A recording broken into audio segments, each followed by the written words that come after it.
కడప జిల్లాలో వైఎస్ రాజశేఖర రెడ్డి జమ్మలమడుగు నియోజకవర్గంలో ఇన్ఛార్జ్ వ్యవహారం కార్యకర్తల్ని అయోమయంలో పడేసింది. ఆ పదవి కోసం పోటీ పడ్డ ఇద్దరు నాయకుల మధ్య ఒక విచిత్రమైన సర్దుబాటు చేసింది వైసీపీ అధిష్టానం. చెరిసగం పంచడంతో తాత్కాలికంగా వివాదం సద్దుమణిగినట్లు కనపడినా పూర్తి స్థాయి ఇన్ఛార్జ్ ఎవరనేది ఇంకా తేల్చలేదు. దీంతో ఎవరికి వారే ధీమాతో ఉండి కార్యకర్తల్లో అయోమయం నింపుతున్నారు.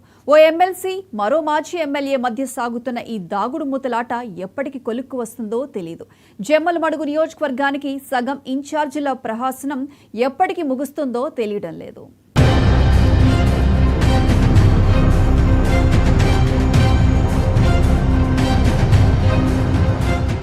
దివంగత ముఖ్యమంత్రి వైఎస్ రాజశేఖర రెడ్డి పుట్టిన నియోజకవర్గం జమ్మలమడుగు. ఇక్కడ రాజకీయాల్లో బలమైన ఫ్యాక్షన్ నడిచింది. ఒకప్పుడు వైఎస్ వర్గీయులుగా ఉన్న దేవగుడి సోదరులకు మాజీ మంత్రి పొన్నపురెడ్డి శివారెడ్డి కుటుంబానికి మధ్య దశాబ్దాల ఫ్యాక్షన్ రాజకీయం నడిచింది. ఆ తరువాత ఈ రెండు కుటుంబాలు ఒక్కటయ్యాయి.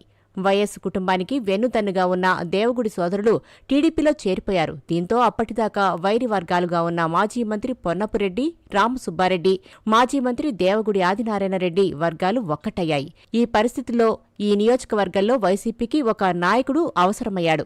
అప్పుడే డాక్టర్ సుధీర్ రెడ్డి రూపంలో వైఎస్ బ్రాండ్ నాయకుడు తెరమీదకొచ్చాడు.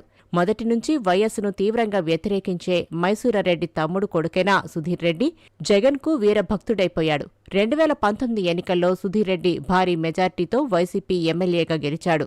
బలమైన నాయకులుగా ఉన్న దేవగుడి ఆదినారాయణ రెడ్డి, రామసుబ్బారెడ్డి తెలుగుదేశం తరపున ఎంపీ, ఎమ్మెల్యేలుగా పోటీ చేసి ఓడిపోయారు.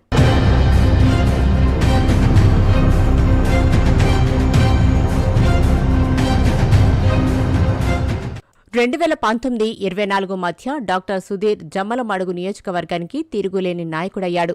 కానీ అక్కడే కథ అడ్డం తిరిగింది. ఆదినారాయణరెడ్డి, రామసుబ్బారెడ్డి విడిపోయారు. జిల్లాలో తెలుగుదేశం పార్టీకి బ్రాండ్ అంబాసిడర్గా ఉన్న రామసుబ్బారెడ్డి వైసీపీలో చేరిపోయారు. దీంతో జమ్మలమడుగు వైసీపీ ఎమ్మెల్యే సుధీర్ రెడ్డికి, కొత్తగా చేరిన రామసుబ్బారెడ్డికి మధ్యన విభేదాలు పడుసూపాయి. సుధీర్ రెడ్డి దూకుడుగా వ్యవహరించిన కాస్త ఓపిక పట్టాలని రామసుబ్బారెడ్డికి జగన్ సూచించారు. మాటిచ్చిన ప్రకారం 2024 ఎన్నికల ముందు దాకా ఓపిగ్గా ఉన్న రామసుబ్బారెడ్డికి ఎమ్మెల్సీ పదవి ఇచ్చారు. అప్పటి నుంచి రామసుబ్బారెడ్డి వర్గం కూడా వైసీపీలో స్పీడ్ పెంచింది. 2024 ఎన్నికల్లో సుధీర్ రెడ్డి ఓడిపోయారు. దీంతో వీళ్ళిద్దరి మధ్య ఆధిపత్య పోరు పెరిగింది. ఓడిన ఎమ్మెల్యేగా తానే నియోజకవర్గ ఇన్ఛార్జ్ అనేది సుధీర్ రెడ్డి వాదన.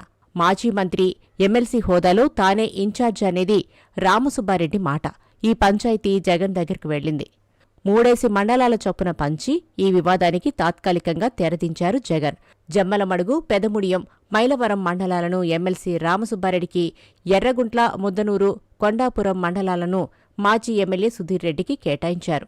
ఒకరికి కేటాయించిన మండలాల్లో మరొకరు రాజకీయ కార్యకలాపాలు కానీ వర్గాలను ప్రోత్సహించడం చేయకూడదనే నిబంధనలు పెట్టారు.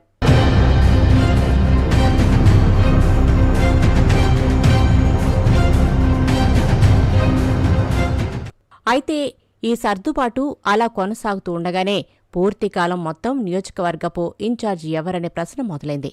ఎవరి అనుచరులు వాళ్ల నాయకులకేనంటూ ప్రచారం మొదలుపెట్టారు. మొన్నటి ఎలక్షన్స్లో ఓడిపోయాక ఇటువైపు చూడని సుధీర్ రెడ్డికి ఇచ్చే అవకాశం లేదని రామసుబ్బారెడ్డి వర్గం చెబుతోంది. ఇంకోవైపు జమ్మలమడుగులో పార్టీ కార్యాలయం ఏర్పాటు చేసిన రామసుబ్బారెడ్డి తన పాత ప్రత్యర్థి అయిన బీజేపీ ఎమ్మెల్యే ఆదినారాయణ రెడ్డి మీద తీవ్రస్థాయిలో విమర్శలు చేస్తూ వస్తున్నారు. పార్టీ కార్యకలాపాల్లో చురుగ్గా పాల్గొంటున్నారు. కార్యకర్తలకు ఎప్పటికప్పుడు అందుబాటులో ఉంటూ వస్తున్నారు. సుధీర్ రెడ్డి మాత్రం తరచూ పార్టీ కార్యకర్తల పెళ్లిళ్లు, చావులకు వెళ్లి వస్తున్నారు. ఏమైనా ఈ ఇన్ఛార్జ్ పోరు ఏ మలుపు తిరుగుతుందో అర్థంకాక కార్యకర్తలు అయోమయంలో పడ్డారు.